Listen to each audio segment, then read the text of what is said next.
Shouldn't I be further along in my life? It feels like I'm doing the same thing, day in and day out. How do I go from where I'm at to where I want to be? There's gotta be something more out there for me. Is it too much of a risk? What are people gonna think? What if I fail? What if I fail? What if I fail? It's time to stop holding back. It's time to stop making excuses. It's time to take a leap. It's time to find that drive, that passion, that fire. It's time to get comfortable being uncomfortable. It's time to be at the top of the game. I'm done with being content. Welcome to the Finding Fire podcast. Hey guys, thank you for tuning in on our third week here. Today we're going to be sitting down with Katie Fast of the Boreal House, and Katie was gracious enough to sit down with us on her third or fourth day opening and took an hour out of her day while she was getting the bar ready and set up for business. Now you will hear real life situations. You're going to hear glasses in the background. You'll hear ice getting dropped into a bin. You may hear people running back and forth to get tables set up and swept. But this was real life, and as a small business owner, that was the only time that she had. It's busy, it's hard work, and a lot of times as an owner of a business, you're doing the work yourself. So enjoy the episode. Let us know what you think. Please send us an email, findingfirepodcast@gmail.com, and follow us on Instagram, Finding Fire Podcast. Thank you very much. Enjoy. Is it Boreal? Yeah. Boreal. The Boreal House. The Boreal House. All right, there we go. You ready? I'm ready. All right, well, why don't we just dive in? Why don't you kind of tell us your story? How did you come to where we're at today? Well, I think it kind of started a little bit before my 30th birthday. And I kind of thought to myself, I was working at Cirrus, and I had a fairly decent career, 10 years of buying experience, whatever. But I just thought to myself, all this corporate stuff just isn't really for me. And I couldn't imagine really doing it for another 30 plus years. So, you start thinking about what could you do besides do the corporate regime kind of thing. And I did service industry all the way through college. So I managed a little coffee shop and bartended, cocktails, that kind of thing. And I always really enjoyed it. Like working in the service industry, I thought was really fun. People are always happy, when they're out and about, they're happy, having a good time, and it's fun to be around that environment.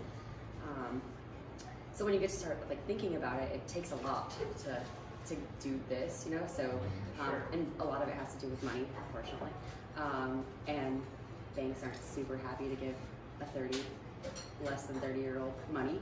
Right. So I was talking to Julie, because Julie and I worked together, and we got to chatting about it. This is maybe 3 years ago, and she said, well, I would do something like that with you. So the two of us, with people that we know and things that we have experienced and stuff, we're able to kind of cobble it together, and here we are. So Julie is your business partner. Business partner? Yep. Cool. So the Boreal House. Yes. What is the inspiration behind that? Where did you come up with the name? We worked with Swim Creative down on Superior Street for our name. So they kind of put together 13 different proposals for names without logos, just kind of every pitch that they gave had a little story behind it, right? So we had a 3-hour sit down where they kind of just asked us a bunch of questions. What kind of people are you? What do you want your place to be like? What do you want it to feel like? What kind of people are going to be in there?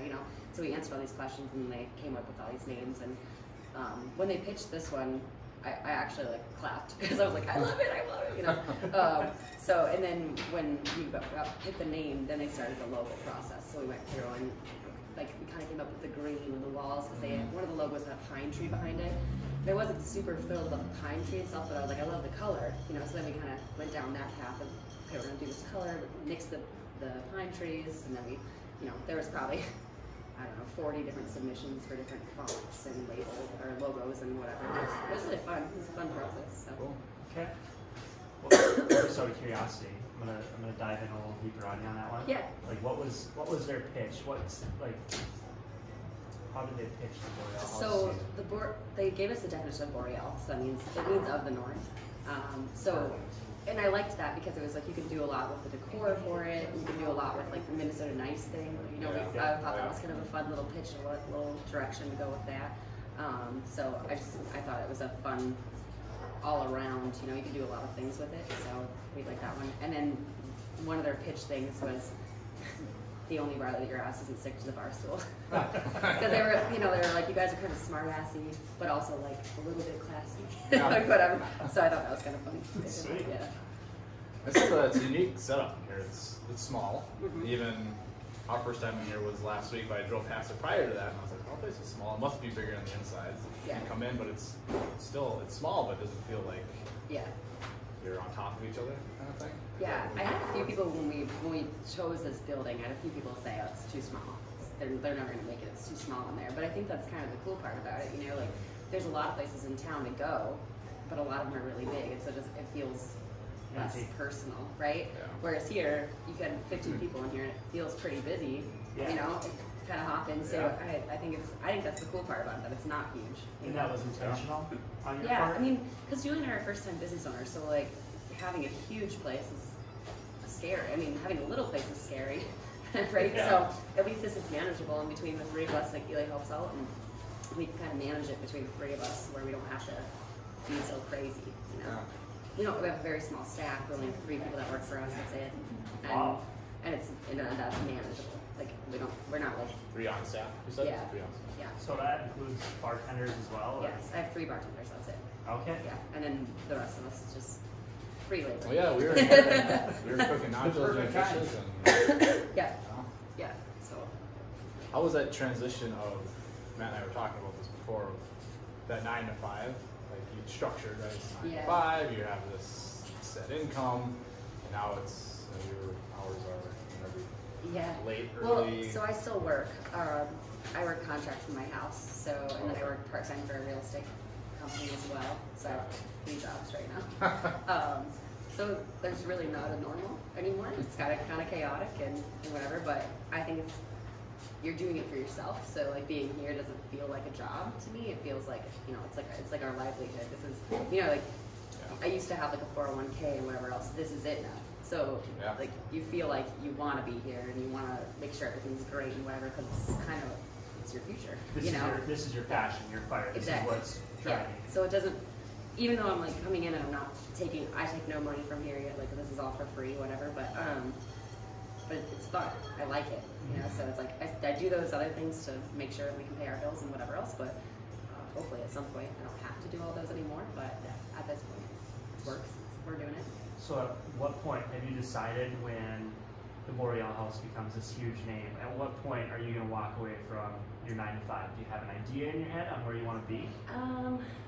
I don't know. It's kind of tricky. So I like the job that I do a lot. So it's kind of like I was talking to Eli one day, and he was like, I don't see you ever not doing that. Like purchasing is kind of makes my brain work. So I like that. So as long as I can keep doing a contract like I'm doing now, where I can kind of work when I want to work, and I don't have benefits with them, but that's okay because they just they pay me the same amount if I work 2 hours or 10 hours. Like I just get the job done. So. Perfect. That's perfect for me, and I love that setup. So as long as I can keep doing it that way, I can see that being a long-term thing for me, and then still doing this, because this is the fun part. So, Yeah. Yeah. When did you, even when I was talking to Alyssa, my wife for the listeners, realize you wanted to do this? Like, when we were talking, we both know you, but outside of, like, people know who Katie Fast is, like, when did you wanted to do something on your own? When did you, like Matt said, get that fire all of a sudden?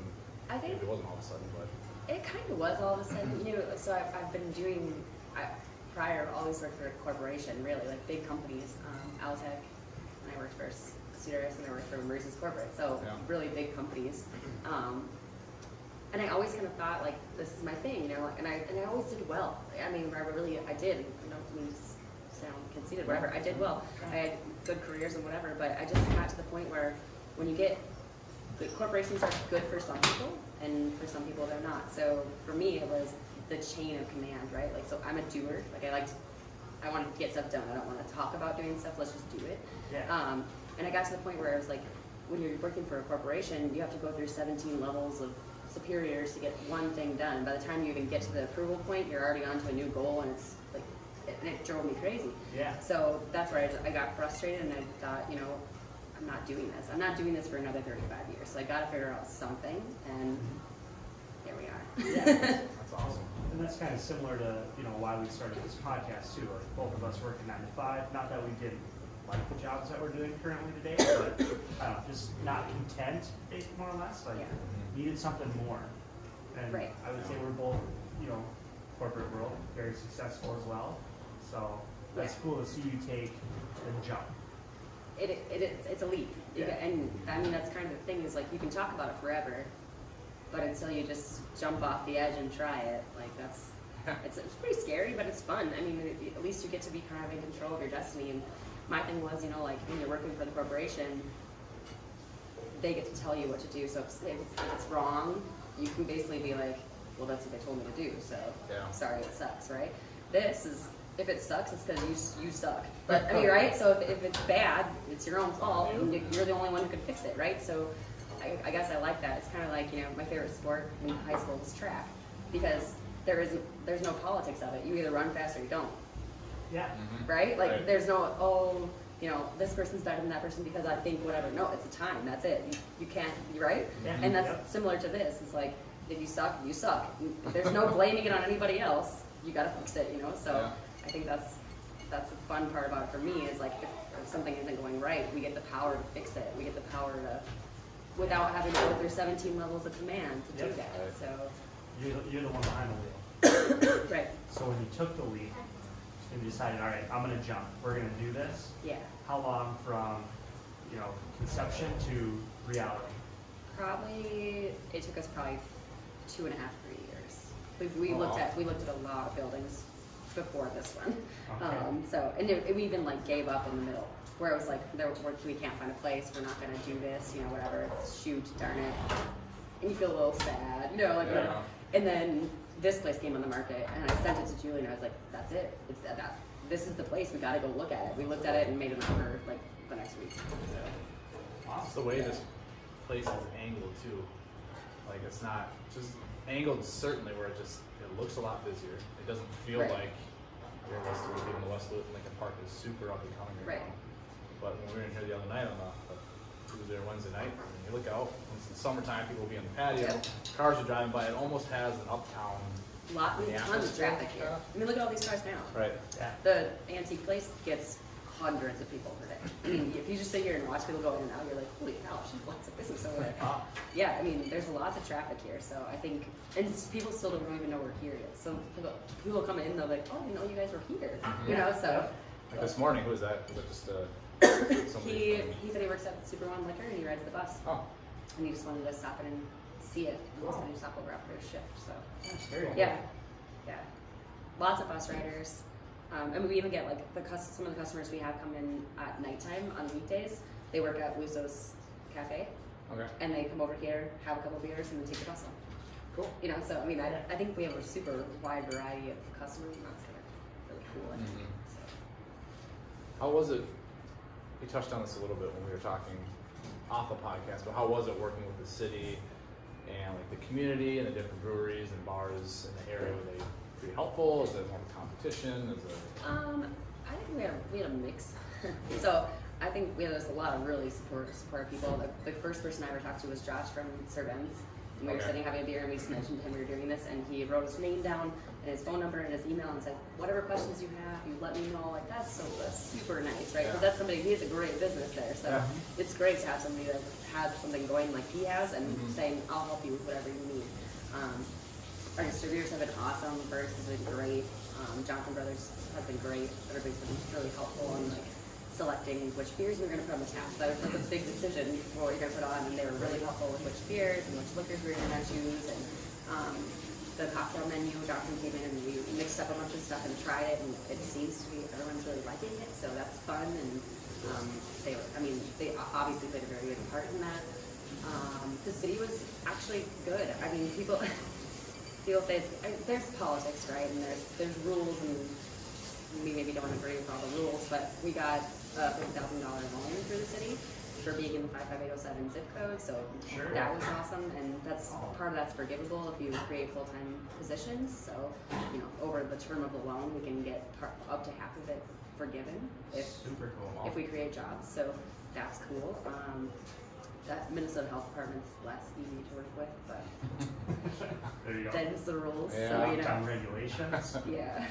So, but I mean, there really was, it was what I expected, I guess. There was nothing that was like, man, this is awful and terrible. Like, it was all manageable, I thought. So, So Ryan kind of mentioned a little bit, you touched on it, talking about the craft district blowing up right now in Duluth here, but there's nothing like the Boreal House in West Duluth, Yeah. and working within this zip code. How has that been? Do you find? So like, it depends.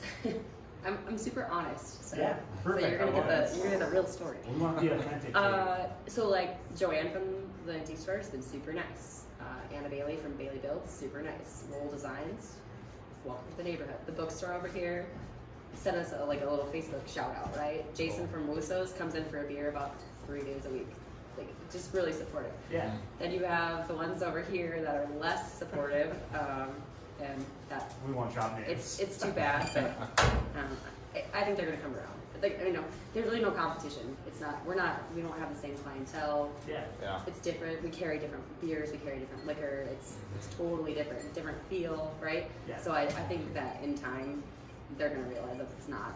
We're not trying to even be a competition. It's totally Yeah. different. Yeah. And I honestly, I think what you're doing here with this, is, in my opinion, is more upscale than most of the bars around. And I would classify most of the bars around as dive bars, right? Yeah. So I think you're doing the community a huge, favor to them. And there's Bringing nothing wrong with something- dive bars. No, absolutely not. I live 5 blocks from here. We frequent them all the time. Yeah. Eli and I go to them all the time. I love them. They're great. Yeah. This is just different. It's adding something different to this community that they need. Yeah. And we've been hearing that from customers. We've been hearing it over and over. Like, we really needed a place like this. Yes. So that's good. It's good to hear that people Yeah. agreed with what. I mean, we live here, so we knew we needed it. Right. But it's good to hear people wanted it as well. So, Yes.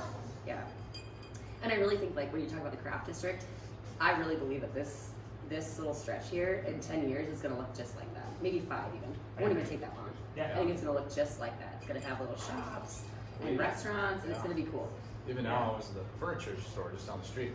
They're gonna put condos up in there. Yep. It's like a 12-person, Yep. 5-person unit or something. And to your point, yeah, 5-10 years from now. Right. I think this block is going to look just like that. Yeah.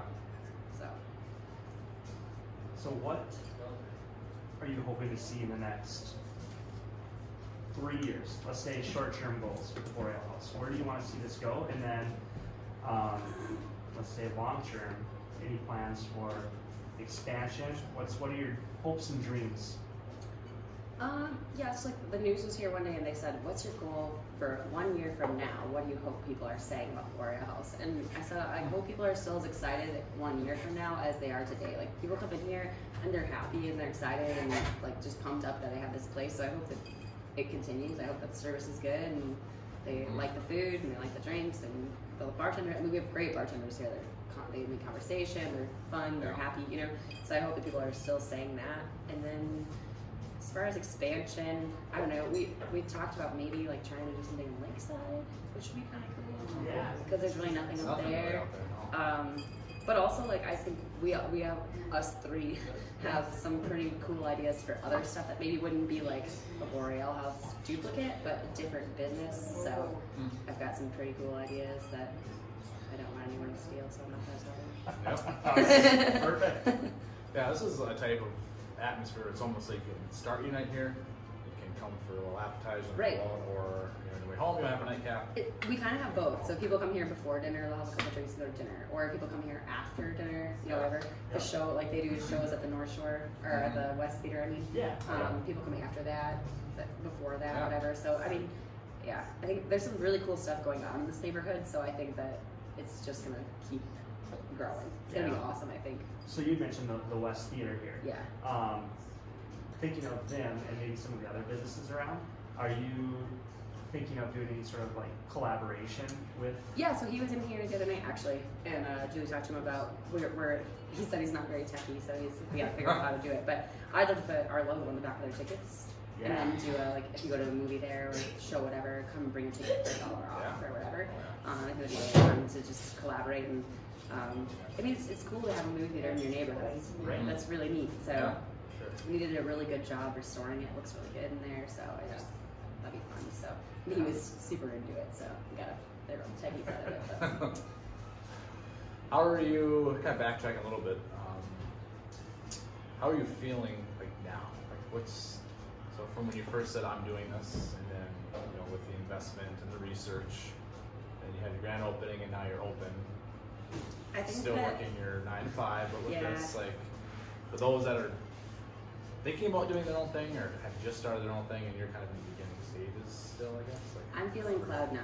Like, I think all of us are like waiting for the foot to drop. Like, we're just like, everything's going so well right now. And we're just like, what's going to happen? But I think that if we keep doing what we're doing and we keep providing good service and I've just had a lot of people come in here and say they like that we're around, like all of us, we've spent a lot of time here, which does get tiring. Like, I mean, you were here last night and I was here, and I wasn't working, but it was hard to leave. Like, it's really hard because you're hanging out, people come in that you know, even that you don't know, that they want to chit chat with you, and you feel so invested, so you really don't want to leave because I don't know, it's hard. So. Yeah, you have a lot of people coming in, just sitting here watching all the people come in and have to talk to you. Like, everyone is so interested in. They are. Like, how and you get so many people that just say it's so nice to see owners that are invested, that are here, that want to talk to the customers. That I've had so many people say, it's so nice that you come out and talk to us. And I was like, well, what else would I? Am I gonna stand there and pick my nose? I mean, like, really, really? And they're just like, it's just so nice to have down to earth people that want to chit chat and want to talk about the community. I mean, we had people in last night from the school that want to talk about school stuff, and we live down here, so it's easy to talk about stuff because we know about it, So I think people just like that we're invested, see your face and whatever. So speaking of being invested, we kind of chatted about this a little bit last night, and we had brought up kind of like family life and finding balance. So being invested, we talked about like the amount of work that it takes and what you're doing to balance your life right now. I need to be better at it. That's what I need to do. Well, so we have a little one, so she's running around here for our listeners. Yeah, so she's here. Yeah. So her daycare is right here, her school's right here. I mean, literally within blocks. So we live 5 blocks this way. The school is 3 blocks this way. The daycare is 2 blocks the other way. So at least we're really close, right? But I'm lucky to have Eli supports me.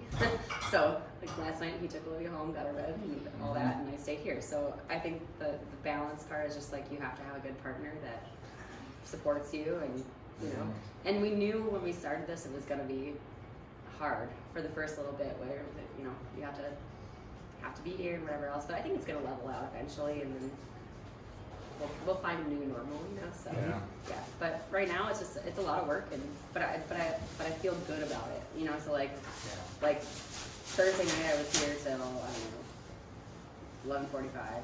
Got home. Wednesday night. Got home, went to sleep.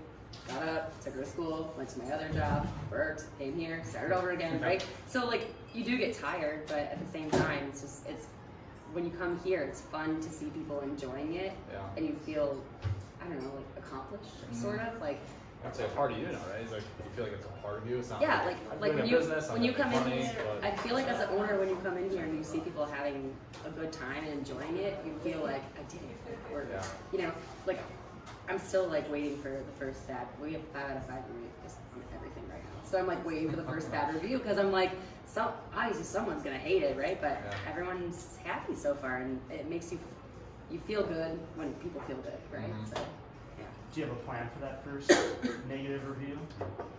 Yeah, we're gonna reach out to them and make it better. That's my thing, right? Like, absolutely. It's the same thing. It's the same way I feel about the other when we talk about the other bars in the area. Like, how do they feel about us? And like, I have a personal goal to make them like us by the end of the year. Like, we're gonna be friends. It's gonna be fun, right? Like, because we're nice people. Like we are nice people. So I think that we can make stuff work with everybody. So. Absolutely. I think customer service, especially in this industry, is huge. And like watching you light up about how much you care about this, like that's why you're gonna be successful. I think it's awesome. Yeah. You will be.